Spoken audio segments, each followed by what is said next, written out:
Welcome to our deep dive into acres of diamonds. I'm so excited to explore this concept with you. Me too. We'll be using an excerpt from Russell Conwell's famous lecture and book of the same name. Yes. This work has been inspiring people for over a century, and this deep dive is about understanding what Conwell really meant by acres of diamonds. It's not just about finding literal diamonds, but about recognizing the potential for success. You know, the kind that exists all around us, often in unexpected places. That's right. Conwell was a master at illustrating this idea. Through compelling stories, he believed that opportunity for wealth and success isn't something you have to travel the world to find. It's often right under our noses. So true. Okay, so to kick things off, Conwell takes us to ancient Persia. He starts with this captivating tale of Ali Hafed. Ali Hafed. Yeah, a wealthy Persian farmer who becomes obsessed with diamonds.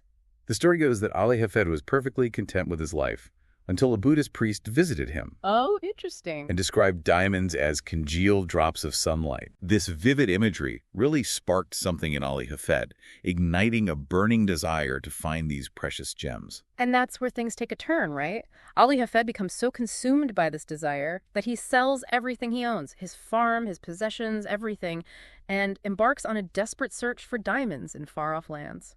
This is a classic example of what Conwell was getting at. Ali Hafed was so fixated on finding riches elsewhere that he completely overlooked the potential value of what he already possessed.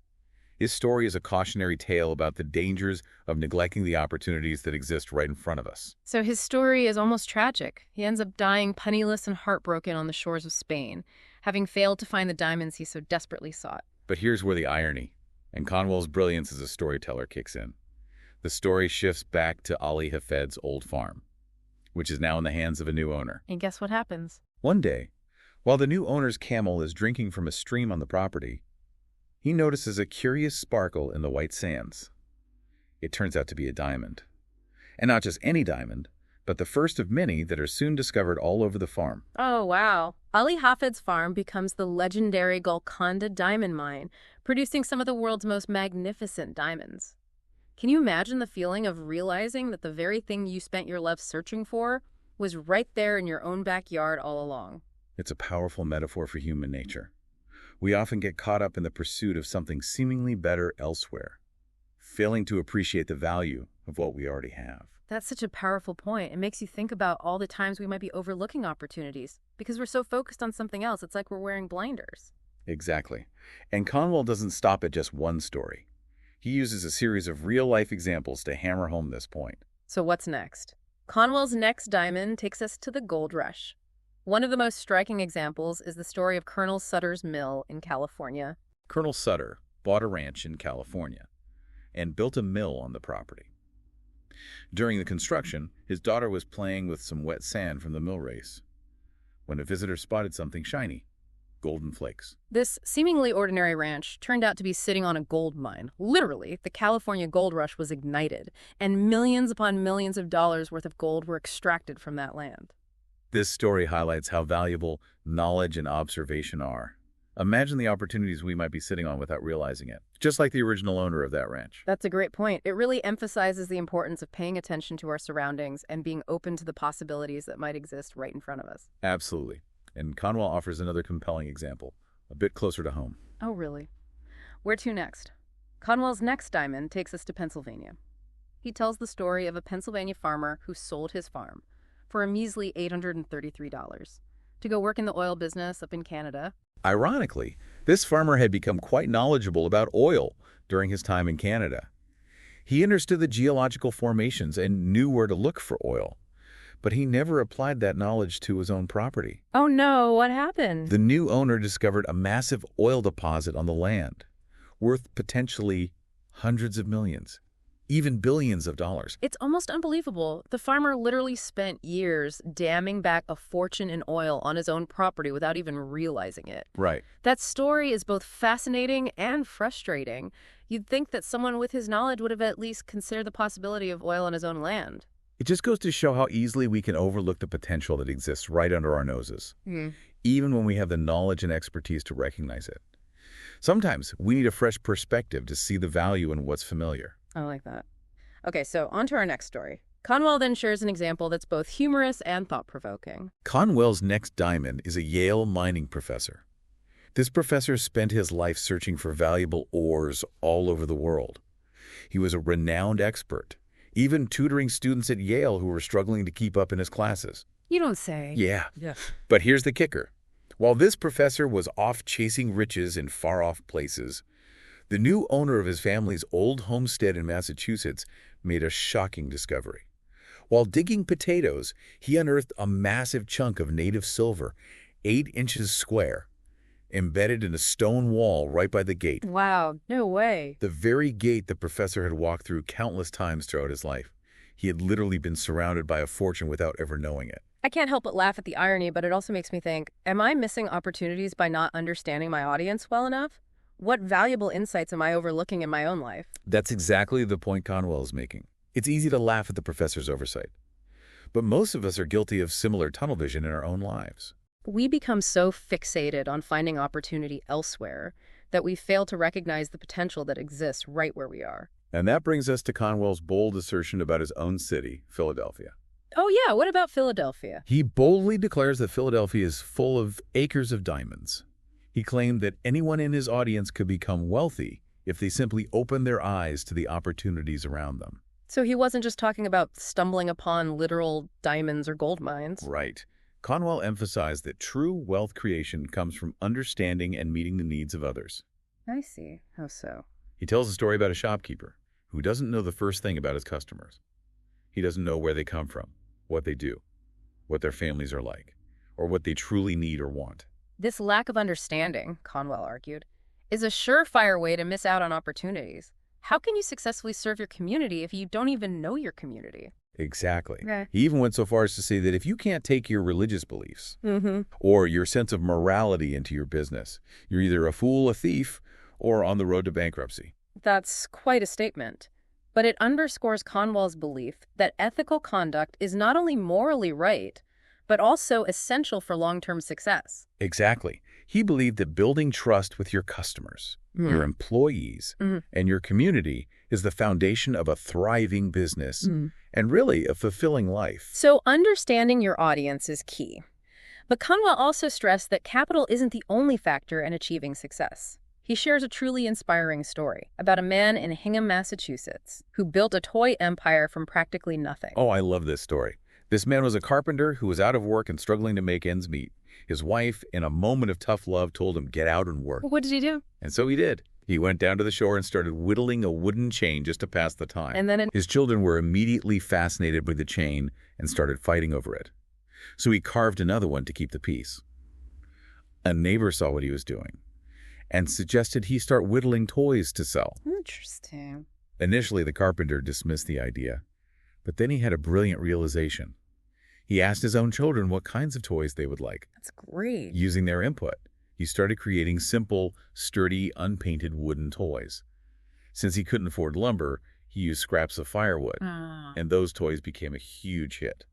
People loved their simplicity and durability. Wow. And that carpenter, according to financial writer David Lawson, became one of the wealthiest men in Massachusetts. His success stemmed from a simple but profound insight. Understanding human needs, even in something as basic as children's toys, is a powerful path to wealth creation. He found his acres of diamonds in the most unexpected place by observing his own children. Conwell really knew how to pick examples that make you think, why didn't I think of that? Absolutely. And he continues with a perfect illustration of how innovation can spring from recognizing unfulfilled needs right in front of us. Really? Tell me more. This story always blows my mind.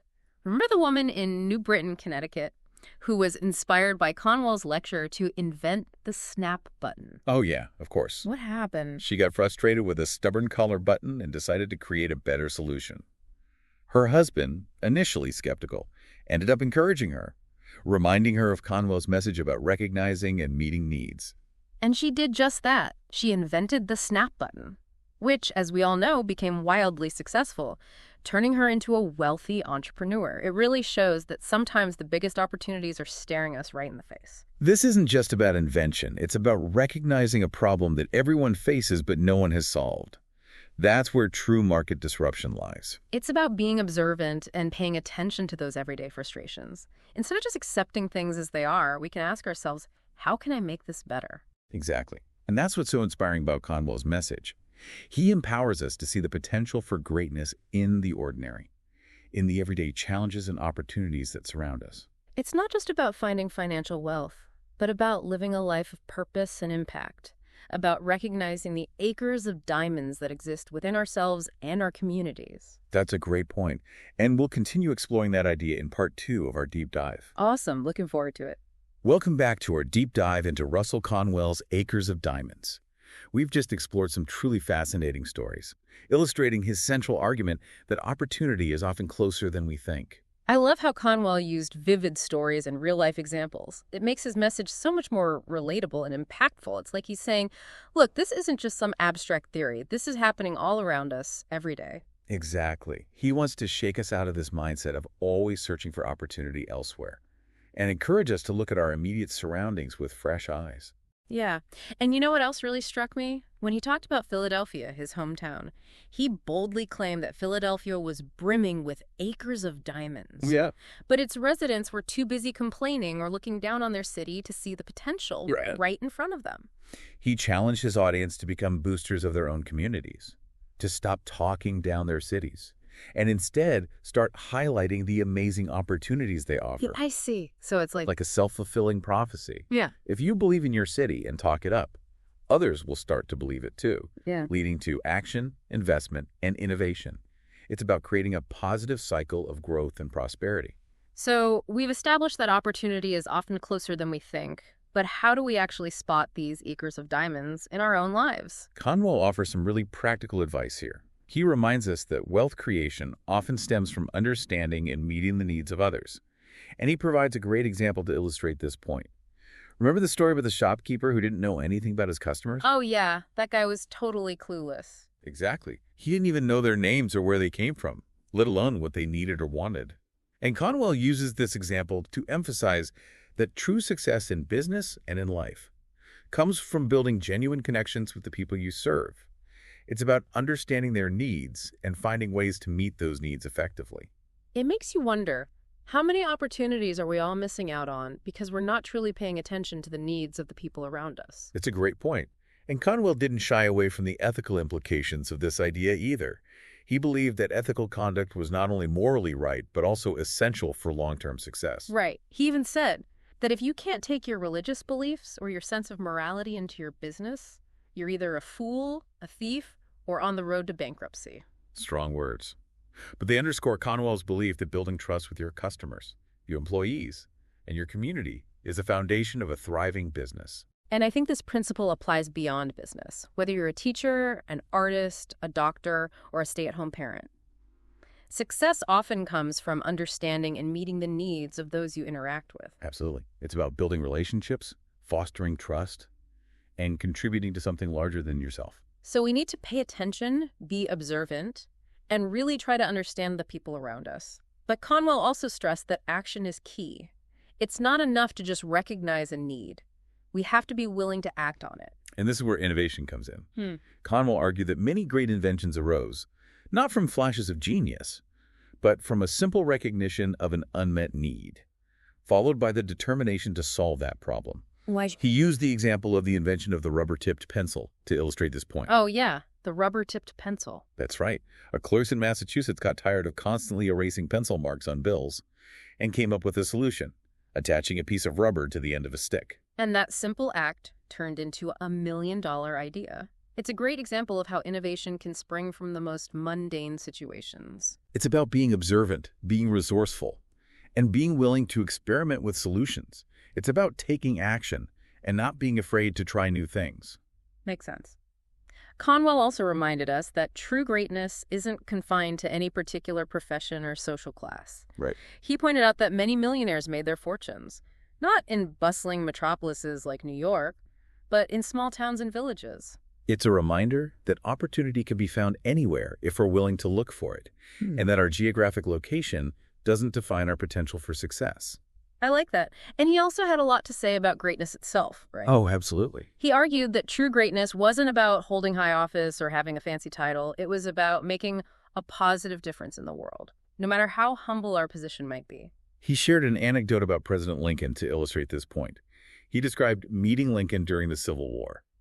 and being struck by his humility and down-to-earth demeanor, even amidst the immense pressures of leading a nation through a civil war. Lincoln remained approachable and relatable.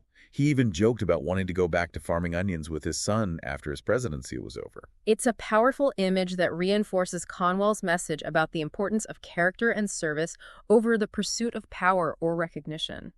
I find this example so inspiring because it shows that true leadership isn't about ego or status. It's about serving others and making a positive contribution, no matter what your role might be. Exactly, and Conwell contrasted this idea with another anecdote about a small-town mayor who got a little carried away with his newfound authority. Oh yeah, the mayor who pictured himself leading troops into battle with a shining sword. He was so eager to be seen as a hero, but his actions revealed a deeper desire for recognition and praise, rather than a genuine commitment to service. Conwell used this story to highlight a common human flaw, the tendency to seek recognition and praise, rather than focusing on the quiet, often unsung, acts of service that truly make a difference. It's a reminder that real heroes don't need fanfare. They're the ones who show up every day and do what needs to be done, without expectation of reward or recognition. And that's a powerful message for all of us, regardless of our chosen field or path in life. Conwell believed that true fulfillment comes from aligning our actions with our values, from contributing to something larger than ourselves. So as we wrap up this part of our deep dive, let's consider this. Where are your acres of diamonds waiting to be discovered? What unmet needs exist in your family, your community, your workplace, your own life? And what actions can you take to transform those needs into opportunities for growth, for service, for making a positive difference? Welcome back to the final part of our deep dive into acres of diamonds. We've explored some incredible stories about individuals who found remarkable success by recognizing and acting on opportunities right in front of them. You know, it's so true. Conwell's message is so relevant today, especially in a world obsessed with chasing far-off dreams and instant gratification. It's easy to forget that the seeds of success are often planted right where we stand. I agree. It's like we're so busy looking at the horizon that we trip over the diamonds at our feet. Right. But Conwell encourages us to shift our perspective, to cultivate a sense of wonder and possibility in our everyday lives. He reminds us that acres of diamonds isn't just about financial wealth. It's about recognizing the potential for growth, for making a positive impact, for living a life aligned with our values. He also talked a lot about political office, right? And how holding a position of power doesn't automatically make someone great. Exactly.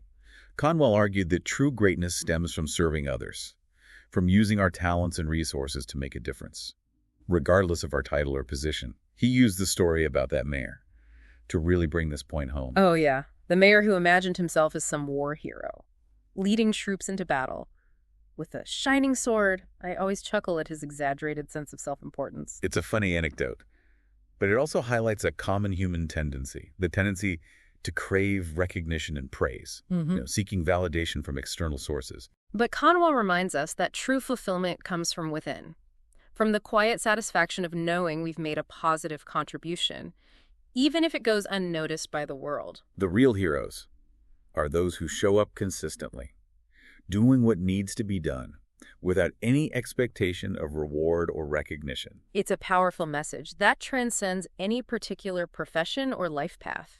Whether we're teachers, artists, entrepreneurs, or stay-at-home parents, we all have the capacity to make a meaningful impact. So how do we apply this wisdom to our own lives? Yeah. I think it starts with asking ourselves some key questions. Where are my acres of diamonds? What opportunities am I overlooking in my immediate surroundings? What needs can I meet? What problems can I solve? What unique talents or skills do I possess that could benefit others? Conwell believed that innovation often arises from recognizing an unmet need and taking action to address it. So it's about looking at everyday challenges with a fresh perspective, asking ourselves, how can I make this better?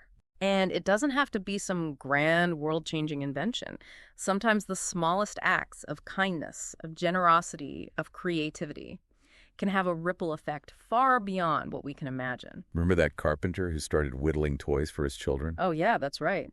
He probably never imagined that his simple act of creating joy for his kids would blossom into a multi-million-dollar business. It's a powerful reminder that we never know the full impact of our actions, that even the smallest seeds of creativity, of compassion, of service can grow into something extraordinary. So as we wrap up our deep dive into acres of diamonds, let's embrace Conwell's challenge. to find those diamonds of opportunity in our own lives. It's time to ditch those metaphorical blinders, to open our eyes to the abundance that surrounds us, and to start digging for those diamonds of potential, right where we are. Thanks for joining us on this insightful journey. May you discover your own acres of diamonds and cultivate a life of purpose, impact, and fulfillment. See you next time.